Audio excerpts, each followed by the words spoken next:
we're also going to hear from the Canadian GMs about what they did or didn't do. In the case of Kent Hughes, it was a pretty quiet day, except for the big trade of Jake Allen. Let's send it out and hear what Kent Hughes had to say about the activities with the Montreal Canadiens today.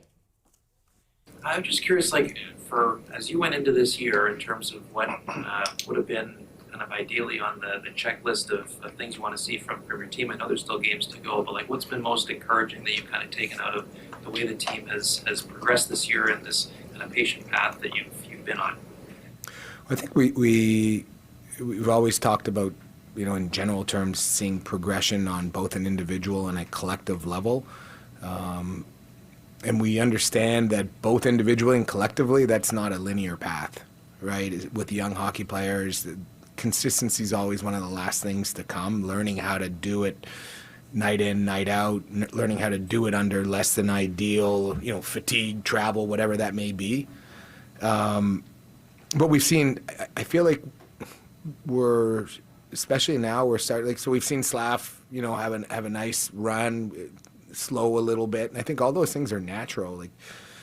You start to have success as a young hockey player, and then you have a dip, and it may be for a variety of reasons, including getting away from what led you there in the first place. And that's why, in large part, it's not just our coaching staff, but players like David Savard that are so helpful to our young team as a whole, and particularly our young defensemen, and just trying to keep them on the right path. It may be technically what they're doing as hockey players. It may very well be mentally. You hear a lot park your mistake. We got 40 minutes left to play. Don't worry about it.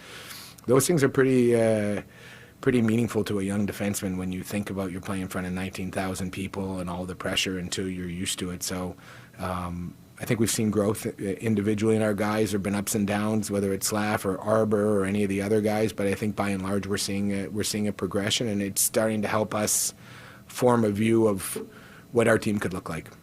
All right, forget it. And what we need. All right, so there's Kent Hughes talking about the day that was. He made a really interesting point there, because they do have this young nucleus with Caulfield, Suzuki, et cetera. And he said, David Savard is one of those guys helping mentor the young players. That makes sense, right? Makes a lot of sense? Yes, it does. And certainly you see some of them that are playing so well. It's Suzuki doing well, Slavkovsky. I know, Kevin, you followed his path quite closely, right? And how you compare it to Jack Hughes. So I think that, yes, you need some of those guys that are going to provide the leadership for them. So if you're going to build on some good, you've got some great young players playing well, and then some of the more experienced players that are complementing that. You can't have young guys running wild. You need guys to show them the way to be a pro. Yep. So third straight year Montreal will miss the playoffs, but as we heard from Eric Engels and many others, there's some optimism there surrounding the great nucleus. All right, so that was Kent Hughes. There's Patrik Allvin ready to discuss his day at trade deadline. Let's hear from him. On the road trip, giving up 3 goals, back to playing to our staples, playing to our standards, getting Susie back, getting Dakota Joshua back here in 10 days, 2 weeks. We felt that the team we have is good enough to compete here. I also said several times that I'm very pleased with the younger players in Abbotsford. With the injuries we had, we've been able to give Baines some games. We've been able to put Colson games and Linus Karlsson, and those guys have shown that they're good potential, good NHL players. Some of them are closer than others, but we felt really good. I think Jim earlier in the year talked about the risks of making moves and the risks of not making moves and having to weigh everything. How much did that perspective come into the picture, especially with the assets you'd already given up in some of those previous trades? Yeah, I think that's something we're always looking into. And for us, and I said it before, it's just not, I'm actually trying to work every day, not just for the last day here. And I think that's where we always trying to be ahead of things, and even getting players in earlier so they have a chance to adjust. And we felt when we going back to before we started the season with Laffer to get some more speed in. Looking when we needed Sadorov, we were a little bit banged up there. And being an LTIR as well, we need to move, in order to facilitate a trade for us, we need to move a player out to get a player in. So obviously that's a tougher situation than accruing cap space during the year. So. Patrik, you mentioned a couple of forwards that have come up from Abbotsford and got a chance to play, but in the playoffs, you're likely going to need some depth on defense. What are you seeing down in Abbotsford for some defensemen that might be able to step up in that role? Yeah, I think it was a good step in the right direction here for Brisebois. Very happy for him. He worked hard during the whole year, and for him to get medical cleared and be assigned to start playing down there. I think guys like Jetwu, McCord, Philip Johansson, they all improved during the year. We have good depth when we're healthy up here, but we know a playoff is a different animal. You need depth, and those guys have showed that they're capable to play games. After all the trades you've made throughout the season, was today a little bit difficult to not make one for you? Yeah, I guess you need another partner in order to make a deal. And as I said, we were in talking to teams that made their players available, but sometimes the fit is not there. And as I said, I didn't want to risk, and I feel that the group we have here and the team we have here have played so well together, and they continue to find ways to win games and continue to improve. So credit to the players. Patrik, two of the teams that made some of the biggest and boldest moves are chasing you in the Pacific Division, Edmonton and Las Vegas. How much harder do you think the division is to win or get out of in the playoffs now than it was a week ago? Oh, absolutely. Way harder. And we all know that those teams were good to coming in there too. I think the West have shown that there is several teams that are capable to competing for a cup this year. And as we all said, every game is just going to get harder. That's the way it is. And I think it's a great learning experience for our young group here, where looking at the roster, there is not a lot of playoff experience. So every big game here in March, you've seen the growth in the players going through adversity, coming into this tough week and being able to only give up 3 goals on the road. I think that says a lot about the players and the coaches, how they work. So, and this is maybe a question that we'll ask Rick tomorrow, but when the teams chasing you have made those kind of moves, what is the message to your team to just believe in where you are? Or how do you kind of counter that mindset that they've made big changes and we're the same team that we were? Yeah, but as I said, I trying to be ahead of things and trying to make the changes when it's needed and bringing in players earlier to adjust. We all know that it's going to take time for the adjustment, and some might not find the chemistry or not. That being said, we had tremendous respect for the other teams in our division. Nothing has really changed. We know how hard it is. We know how they played. We know how we need to play in order to have success, and I know the coaches are working on that to focus on our game and our way of hockey to play to be successful. And again, we've shown it up to this point.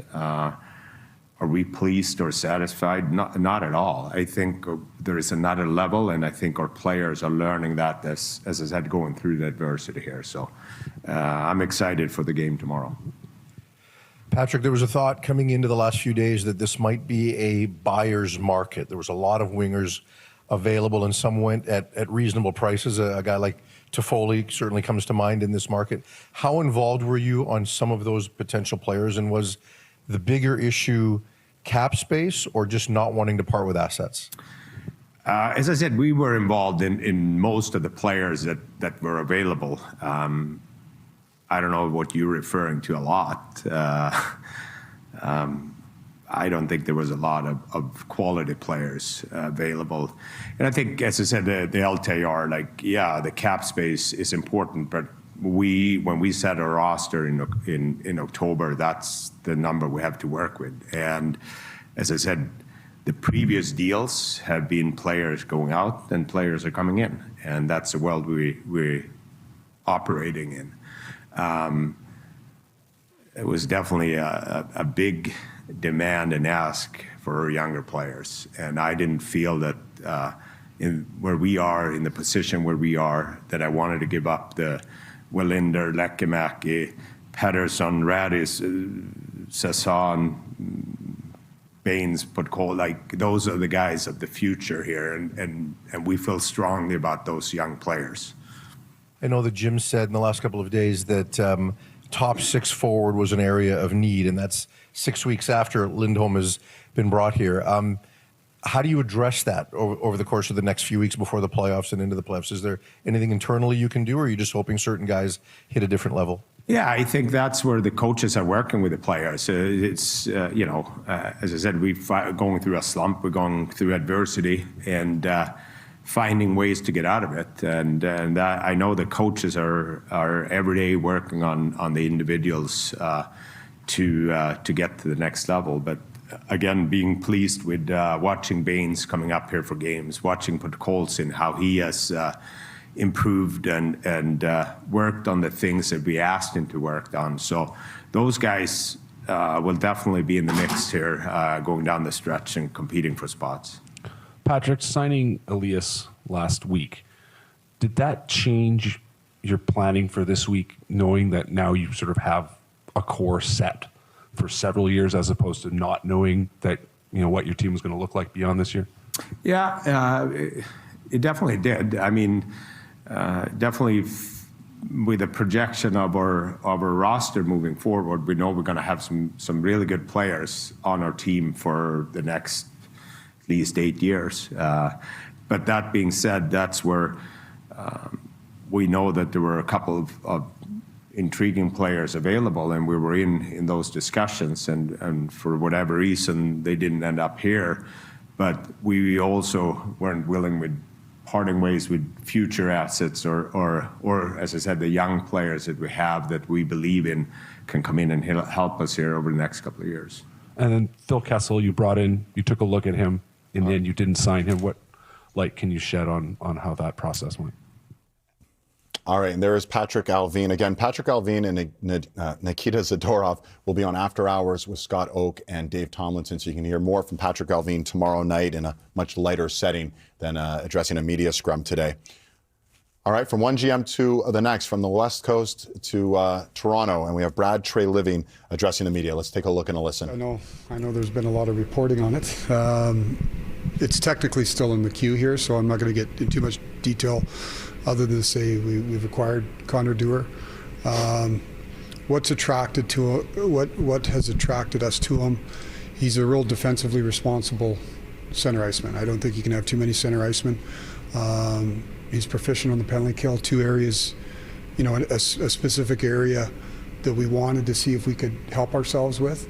And like I said, he gives us more depth in the middle. How we've talked briefly here with Sheldon over the course of today, but a lot over the last few weeks of areas that we'd like to address, and that's where we think Connor fits in with us. He's a guy he's defensively sound. He's a very competitive player, and hopefully he can help us on the penalty kill. Did you reshape the, I don't know what the word is, Brad, the defense core with first with Ilya last week and then Joel yesterday to your liking?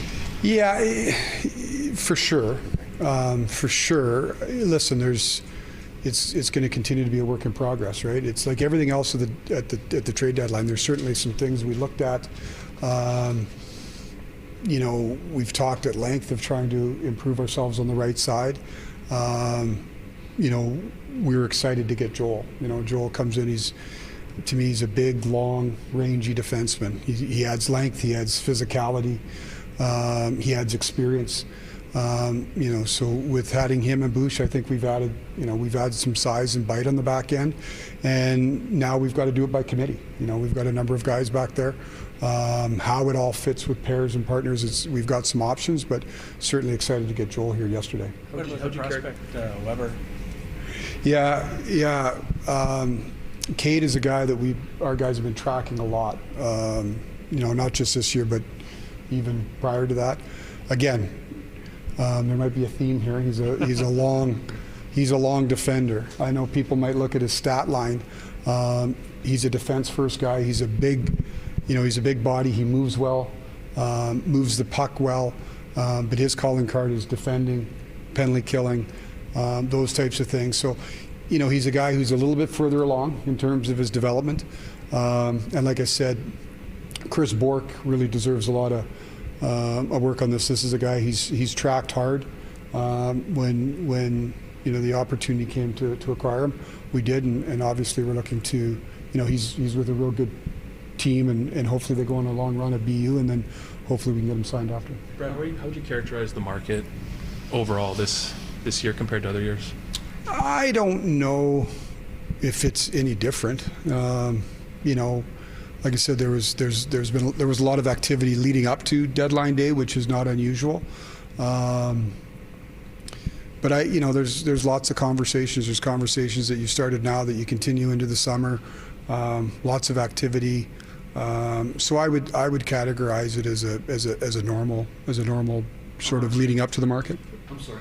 How much what you did or didn't do the last couple of weeks is predicated on who you might play in the first round? Listen, you're trying to make your team better in the ways that you can. And listen, there's big moves that happen this time, and then there's small incremental moves, and that's what we're trying to do with our team. Is there ways that we can pick away at areas that we think that we need to improve in? I think if you circle one team and you're saying, okay, we've got to prepare for this team, we got to get into the playoffs. We got to get in there. That's our main focus here right now. Is qualifying. You get in. They're all good teams. Like you're playing a good opponent where whoever you may play. But our first goal, we got some work to do yet, and we still got 20 some odd games to go here, whatever it is, 20 games to go to earn the right to get into the playoffs, and that's goal number one. How do you assess your team the way it looks now, heading into the rest of the way? Yeah, there's certainly some areas I really like. But we're still, as all teams are, you're building your game right now. And, there's areas that we need to improve upon. We tried to make some moves to address certain areas. But at the end of the day, a lot of the answers are going to come from the guys that are in the room. And, that's the reality of the situation. And we've got a group that's driven. We've got a group that's hungry. But we've got a month here to go to put ourselves, like I said, put ourselves in a position where we earn a spot, and in the meantime, continue to grow our game. Brad, there was an arms race in the East last year. There's an arms race in the West this year. What's it like when you're a GM and there's teams around you are making all the moves? This year it seems it was really West heavy. Yeah, a lot of stuff out in the West, right? I watched it in the West sort of load up in the East and vice versa this year. You have an idea of who's going to do what when you look at cap space, picks, assets, and those things leading into the deadline. Who's armed, and then you go and where your team is. You follow your team and seeing who you, or do you think you've got a great opportunity this year, and then everything's got to line up in terms of the product that's available. Does it fit the needs that you have, and do you have the assets to acquire it? So certainly a lot of big moves. Certainly a lot of big moves out west. That doesn't break my heart. You say it every year, though. Really good teams are going to miss the playoffs, and really, really good teams are going to be out in the first round. So, that's the work of the manager here right now, is to best prepare yourselves, for the remaining regular season games in the playoffs at the deadline. And certainly there was lots of moves, and as you said, a lot of the bigger ones were out west. Do you have any further update, Brad, on Matt and I's status after that? Yeah, Matt's doing well. Obviously, I wasn't with the team here today, but I've been in touch with him last night and today. But all signs pointing that Matt's doing really well, and we'll continue to see how things go throughout the day. But anticipate he's going to be fine and available for tomorrow. You mentioned the answers will come from within. Pardon me? You mentioned that a lot of the answers will come from within now that that team is set. What sort of potential do you see moving forward, considering the years your core guys are having? Come again? Austin on pace for more than 70, Mitch William having a career year. What sort of potential do you see for the group now moving forward based on what you're seeing from your core guys? Oh, sure. Well, listen, I think there's great potential for our group. And you're right, our top guys are having good years. They're elite players. We want that to continue. Like I said, we've got work to do here in the next 20 games to get us where we want to get to in terms of qualifying. But I think the group it's all about building, as good of years as they're having individually, their mindset is all about the collective group and making sure that, our game's at the point that it needs to be at this time of the year. We've got tough opponents.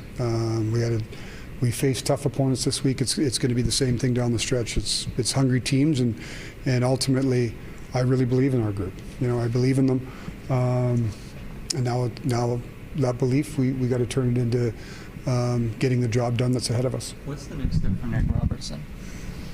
What's the next step for Nick Robertson as he's down with the Marlies? Well, Nick's he's down with the Marlies. Nick's had a good year with us. I consider him one of our players with the Leafs. We've added depth here today, so we look to having Nick back with us before too long, and I think he's going to play a role with us going forward. Matt Nyes, I understand you're going to send him to the Marlies, just a paper move, bring him right back? Yeah, that was, what we're trying to do is you always wanted to create as much flexibility down the stretch here in terms of, depending, you never know what happens with injuries and all the rest of it, so Matthew's not going anywhere. Was it a protocol thing that he came out last night then, Brad? Yeah, he came out. It wasn't necessarily a protocol, but just we just felt the best just to hold him out precautionary for the rest of the game. Matt wanted to play, but we just felt we'd hold him out for the rest of the game. Watching last night's game, did you see two teams that think that they're probably going to face each other in the playoffs? Well, I think, listen, everybody looks at, there is probabilities, but that's a really good team we played. They've got the record that they've got for a reason. They've been a really good team for a long time. There was some parts of that game that I really liked, and then there was parts of that game that are a reminder that we've, as I said, there's areas that we need to improve upon. But I thought it was a really, you could tell the emotion in the game, and that coincides with the time of the year. So again, you can't be focused on one opponent. Our focus is making sure that we get our game to the best possible level that we can get and get ourselves in, and then, like I said, you're going to face a good team regardless who you play. What was today like for you, Brad? What was today? How would you characterize today for you? Obviously, this Connor deal came down to the wire, it seems. What was the day like for you today? You know what, Mark? It was a normal trade deadline day. Like I said, there's been a lot of activity leading up to today. Some of the things that we were looking to do, we probably felt coming in today, or what may be considered bigger deals, probably weren't going to come to fruition. So now you're there with the staff and looking at how do you improve, what opportunities may be out there. So credit to the staff. They've put in a lot of work. It's a long few days leading up to the deadline, but I would categorize it as a business as usual trade deadline day. Were you close on anything else?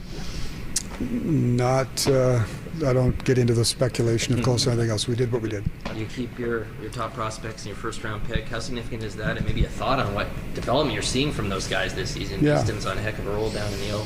Yeah, we've got some good young players, and we've got to continue to add to that. Again, try to separate fact from fiction from nonfiction. But our first round pick, there was things that we would look at to put it in, but it had to make sense. I just didn't feel it was something that made sense for us for the very short term. So it's good to have that asset here, and now we move forward. But you look at Easton, you look at the year Fraser Minton's having, even with the Marlies, I look at Dennis Hildeby developing, even coming in with a limited supply of picks last year. The Chadwick kid has had a good year to the point where we signed him, Malinowski in Providence. So that's the role now of our development staff to continue to work with him. But certainly Easton's had a heck of a year, and he's a heck of a player, and there was no thought of moving Easton. Was there anything that surprised you from today? I think for some of us it was the 2:59 p.m. Vegas. Yeah, I don't think you're surprised. I mean, there's lots of things you hear about those things, over the course of time. over time, I've learned not to get too surprised. Marty, at trade deadline, there's always some things that maybe raise a few eyebrows, but I wouldn't say I would be caught off guard with any of this, or was surprised by anything that took place today. Okay. Thanks, everyone. All right, so there's Leafs general manager Brad Treliving tying up some loose ends. He likes depth. He likes the depth of this Leafs team. Kevin, maybe just talk about that, the grind that today was. I'd be curious to know. I know you won't give us all the details, but how much of a grind it was from last night with Toffoli to where you got to today? Well, it's a grind for a couple of days. Like it's never a trade deadline day when you're trying to do different things. It's trade deadline week, and in our case, it's trade deadline 2 months. It's or a month. It's one of those things where you start talking and looking and talking to managers and trying to understand who may be available, because you got lots of teams obviously that are still in the hunt and making tough decisions on their roster to make players available, and that's kind of essentially what happened with Toffoli, is he became a player that was made aware that was readily available later in this whole process. How different was the deal when it was completed compared to the pieces you started talking about at the outset? Not much, not very. I think we're pretty aggressive, right from the start. And I think in a lot of these situations, you spend a lot of time in your own room talking about, okay, what are we prepared to do, and then what are we prepared not to do. And you put it out there, and if it works, it works. If it doesn't, you have to kind of work within those guidelines, or else you just you can't operate. Yeah, maybe I'll dovetail off that. Was part of the decision not to, or try not to trade prospects and young players, or was that all was it all on the table? Yeah, no, it was all on the table, but there really wasn't wasn't the opportunity to to get into different things like that, or there wasn't a need to. When did you make the decision to sort of go, I guess, all in, if we want to use that term? I sat down, with Helly and Scheif, and just the different things that we did this summer, and again, we as an organization, have been all in, and we're going to continue to be all in. And, it's all about winning. It has been since the very first day that, Mark, sat here, when the franchise first relocated. And, every decision we make, everything we do, it has a purpose in mind to ultimately try and win. And, again, when you have different opportunities and different things, that might become available, and you feel that you're, it's going to make your team better, then, you have to try and act. And we felt, obviously, getting, Monty back when we did, that we needed to act decisively. And then, these opportunities, presented themselves. Obviously, the deadline does become a deadline, and, that's when things do start to always heat up. And even today, you had two players, you have to do it on a day when you don't have to do anything to the rosters, it expands. So that's why trade deadlines, kind of culminate to the, to the point here. But it's a long lead up, to the frenzied finish. And just maybe leading up to this, what did you hear? I don't know if you canvassed the players, or if the players came knocking on your door a little bit, but I mean, you could tell, the standings, the old Bill Parcells quote about, you are what the record says you are. Well, you guys are quite high and all that. Was there more of a sense that, this team felt like it's connected and that, and you could go ahead here? Yeah, I think, again, we got a lot of work ahead of us, I think that's still, ultimately what all the players say and what we say to the players, and even when we, talk, and it's, and the things have to fit. If you're going to do something, they have to fit, it's not about the name, on the back of the jersey that, is the most exciting thing. It's how that player plays and how that, that player fits into your, into your lineup. And I, talk to players, all the time, not necessarily in a formal fashion, but, in an informal fashion. And, we talk back and forth about different things, talk back and forth about different players.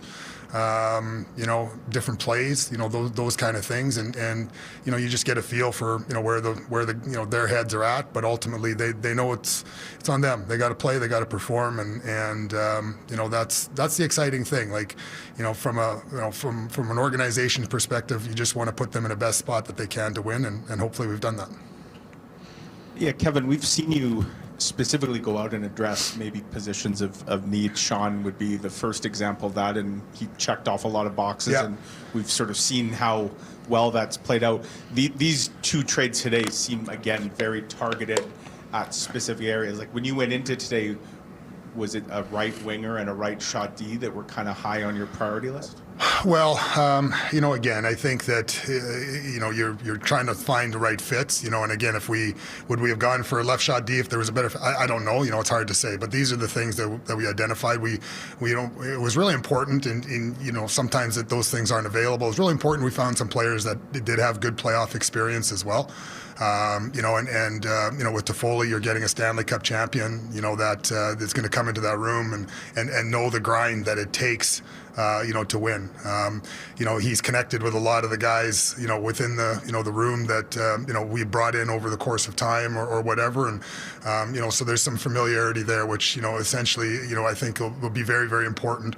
Unfortunately, they don't have the luxury that Sean had and Monahan had coming in, you know, as early as he did. But, you know, I think that, you know, because they have familiarity with some players, I do think, you know, that's going to, you know, help. So, you know, at the end of the day, we found a way to, you know, maneuver the cap. We found a way to maneuver, you know, with some picks, and excited about, you know, the acquisitions here moving forward. I wanted to ask you about Colin Miller. He's a guy you obviously saw a lot of in 2018. Yes. He was on that Vegas team, and that was his career year. He was doing a lot of original misfit, a lot of great things. What about him kind of makes him a real good fit? Well, again, you know, he has a lot of playoff experience. Certainly when I talked to him just several minutes ago, we talked about that. You know, again, he's got a big shot. You know, he moves real well. You know, he's got that experience. He's got that pedigree. You know, so those are all things that, you know, I think, you know, Bones, you know, had some people that he knew in Dallas, you know, and talked to them about, you know, just, you know, their experiences with him. And even, like, more importantly, like, both guys are great people, and that's, you know, that's a big check mark for us as well. Let's get you out to Calgary Flames GM Craig Conroy. They're set to play the Panthers tomorrow, and Sunday they're in Carolina. Let's hear from Craig Conroy. Yeah, first I want to thank everybody for coming, being patient. It's taken a little while here. We had, you know, one in the queue, so, you know, it's all over. But I was just going to kind of run down what we've done, and then we can take it from there. So we got Nikita Ahochuk from San Jose for a 2024 fifth-round pick. It's a young player we really like, but I'll talk about him later. And then earlier this afternoon, we also were able to get Kevin Rooney signed to a one-year deal. So to be able to get him back, Kevin, it's been a little bit of a tough year with the injury, but to have him back has been, you know, is a big plus for us. We made a trade yesterday with Riley Demonani, and then for Emilio Pettersson, and we just thought with our position right now, with what we have in the organization, a center for a winger made sense for us. Brad Pascal and his staff and the scouts and myself, we all felt like this is something we could do to add some more depth at center. So that was a positive thing for us. Probably the bigger one that we haven't discussed was the trade of Noah Hannafin. Obviously, that was a tough, it's always tough to trade players like Noah. He's been here a long time. We have a great relationship, and to see him go was tough. But you know, like I said before, if I wasn't able to get guys signed, I needed to get assets back for it. I wasn't going to let people just walk. So, you know, unfortunately, we weren't able to come to agreement with him. But to get Daniel Miramonov, a first-round pick, which could have been in 25, but today Vegas made a trade, so we will get an unconditional 26. So that's, and then we have a third-round pick in 24, and if they win a round, we get a second in 25. So, you know, those are kind of the deals that were done, and obviously the Tanev deal, we've dealt with most of everybody in the media, but, you know, those are the ones, and just wanted to open up if you have any questions. Great, let's start.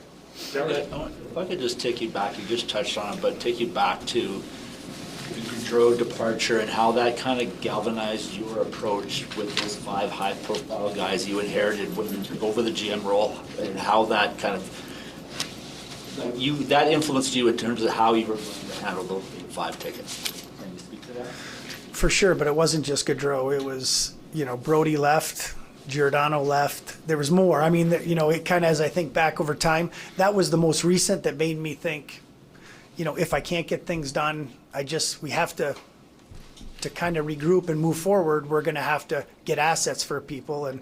And even if you're in a situation where maybe right now, hey, we're battling for the playoffs, but to be able to get assets, to kind of regroup, we had to do it. To let those guys go just didn't make any sense. And, even though we wanted to get Johnny signed, I think we thought we were going to, and then when we didn't, it does hurt not to have anything back for him. How did your sort of goals and planning for those players evolve as the last 10 months since you were promoted sort of happened? Yeah, well, I'm glad you say that. People think it's been the last month or two, but really it's been the summer. And, as a group, we've been working together. We've been trying to come up with a plan. What we felt were fair offers for the players. And, the one thing when you're unrestricted, it's your right. You can sign a contract or you don't have to sign a contract, and we wanted to do what we thought was fair by the players and that worked for us moving forward. And obviously we didn't come to terms with any of the guys. And I think as you move forward, we tried to get ahead of it earlier. So I kind of knew, where everybody stood. And then as it went along, and obviously Tyler Toffoli was the first one, and then Nikita, and then we kind of worked our way through. So, it's tough. All great players, all good people, and I wish them all the best. But again, I knew we had to do this for the organization and the franchise moving forward. You've seen the guys in the locker room continue to fight and continue to scrap to stay in this playoff picture, despite some really talented teammates getting moved away. How do you signal sort of the support of management to them in that fight right now when you've had to deal with guys who would have made that fight a little bit easier probably? It's amazing, this leadership group. I mean, our coaching staff, Michael Backlund and the whole group. I mean, it's Coleman, it's Huberdeau, it's Kadri. It's not just one person. I mean, it's Uyghur, Markstrom. It's all these guys put together are doing it night in and night out. And it's hard because I think when I played a long time ago, there was trade stuff. It was in the paper. You see it on TV, but now it's out there every day. There's stuff every day. And I wish I could have calmed the noise, and I wish I could have done more, but you can't. But the way these guys handled it and the way they've risen to the challenge every day, it's very impressive. And it says a lot about that team down there and the belief they have in each other. So, it's never... it's never easy when you lose friends and good people and everything like that. But in the end, we know it's a business, and everybody's they come to work, and that's what these guys do. They come to work every day, and it's a special group, and we're going to, keep pushing forward here right to the end. Jacob Markstrom ended up as part of that trade speculation over the last few weeks, and we had heard about his comments about how he felt it all went down with the trade speculation around him. What can you say about him being in those trade conversations, and were you close to moving him at all at the deadline? Well, first, I'm not going to speculate on if we were moving him or if we weren't moving him. I mean, the bottom line is these are the guys I moved today, and the guys that are here now are part of the Calgary Flames moving forward. But it is hard. It's Jacob, but there's a lot of people they were talking about, and that's the thing. You wish it wasn't, because they have families. I know what it's like. It's very hard. It's an uncomfortable thing. You have kids, you have families, and I totally understand it. And it's you wish you could keep it out of the media, but that's just not the way it is today. Can you speak to the challenge of trying to extract the best return, and whether it's Toffoli last summer, a month ago, last week, yesterday, or Wednesday versus today, and just how when to pull the trigger? It's hard. I mean, that's hey, I'll admit, this is my first time, but I have a great group of people helping all the time, and they're the support that you have as a group, especially in these are hard. These aren't easy things to do. I mean, it's been a lot of major players on our team, so I think you talk to teams and you figure out who's involved first of all, who has interest, and then as you go through, what you can get back from each team and what makes the most sense for you. You know, so you obviously everybody wants first round picks and lots of them and amazing trades, and you know, in fantasy you can do that stuff, and I used to do that with baseball. But when you go to the real world, it's very hard. I mean, and you're trying to get as much as you can, and I know people always say, well, why didn't you get this top prospect or that? But there is a market, and you're feeling it out as you go through, and when it comes to the end, when you've asked for everything you can ask for, and people, no, I'm not going to do that. You know, nope, that's not going to work for me. That's when you kind of say, okay, I think we got to move now and make the deal. And you have to be happy with the return. You know, if you thought to wait right till the deadline today and you'd get a little bit more, but also you see the market wasn't quite there where, you know, everybody wants 2 or 3 or 4 first round picks for everybody. I mean, I get it. I'd like that too, but it's just, that's not the way it works. If I can circle back on Jacob. Yeah. Is there a relationship to be patched up there, or are you comfortable with the way things are with Jacob and his happiness, I suppose, to be on this roster? Well, the one thing I know, Jacob's a competitor and he cares about these guys. And as you've seen, I know there's been noise, but all he does is play well. All he does is play well. So you know, Jacob and I are going to be fine. I'm obviously not on the road trip, but the one thing I know, he cares about this team, he cares about this organization, and he's going to be exactly what he's been, one of the best goalies in the league. And that's been through this, or been in this situation before, or at least saw from an assistant's point of view as a general manager. Now it's your position, the buck stops with you. What part of your, I guess, situation room with your group led to some of these discussions, and how much back and forth was involved in that for you? Yeah, I mean, we work as a group together. We had all the scouts here. I mean, if there's amateur guys involved, you're talking to the amateur guys that know them the best. Todd Button knows most of the guys. So, you know, you say, what's more valuable? You know, that's the one thing when you're I trust my guys and I believe in each one of them. So when they tell me, I think this is the better deal compared to that pick, these picks, this player, you know, that's what goes into it. I mean, there's a lot. You just don't kind of make one phone call and it ends. You know, there's multiple calls back multiple times. I mean, you know, the Lindholm trade, there was lots of phone calls. And you're reaching back out to every team to make sure, okay, I'm getting ready to make a move here. Would you be willing to do what I asked? And if it's a yes, okay. If not, you know, you move on.